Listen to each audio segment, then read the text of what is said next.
in the red into any one of the spaces that says 1 for primary. We're gonna rinse our brush really well now. Okay, just swish it around. And again, give it a quick dry. Whenever you want to take breaks while you're painting too, it's good to just like reshape your brush really quickly too once you rinse it, and always leave your brush sitting. So when you're at home too and you're painting, you want to take a quick break to use the washroom, grab a snack or whatever, turn on the TV, make sure your brush is sitting on the table clean. Never leave it in acrylic paint. Like I said, acrylic paint will dry within 2 to 5 minutes, and then your brush is garbage. And then the other thing is, if you leave it sitting in a cup for a long time, the water will actually go into the wood stem of the brush and it'll crack it. Okay, so you always want to use the water as a rinsing tool, but don't have it sitting in the water. So let's go to our next primary color. We could do yellow. Yellow or blue, doesn't really matter. And again, you're just dipping your brush into the acrylic paint to pick up like 1 scoop, and that 1 scoop should actually take you through the entire triangle. You don't want to glob it on. Sometimes you want a lot of paint on your brush if you're using a painting and you want that really thick style to it.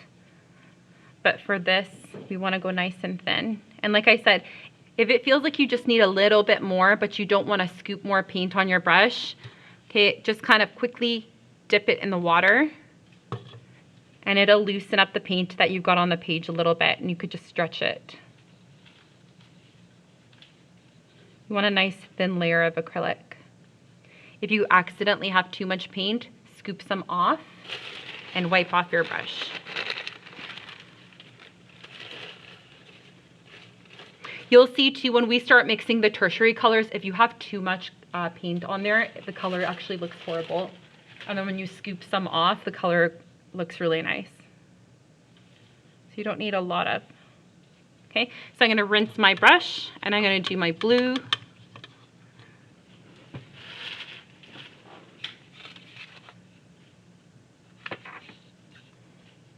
And the last number 1 that you see there.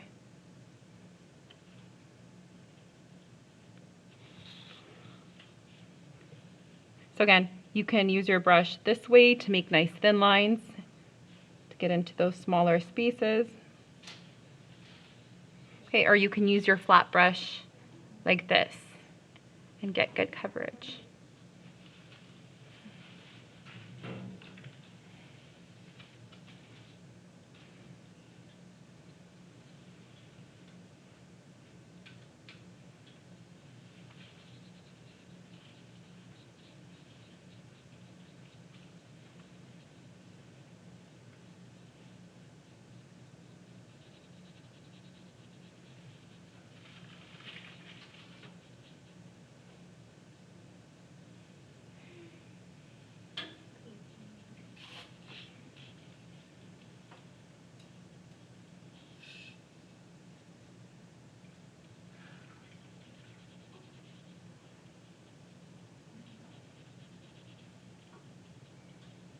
In our last class, we actually downloaded a digital tool and we used software to mix colors and make a color wheel, which was a lot of fun. It was interesting. It was more contemporary.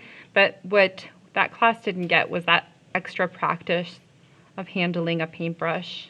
So I find that I like to do it using traditional media like this because it helps you figure out how to move your wrist and your hand around while using a paintbrush, while playing around with color. Okay, so when you pop it in, you'll notice that they're equally spaced out, that there's 3 empty spaces between all your primaries. And if you were to connect them with your finger, you would make a perfect triangle. So this is a triadic color scheme. Okay.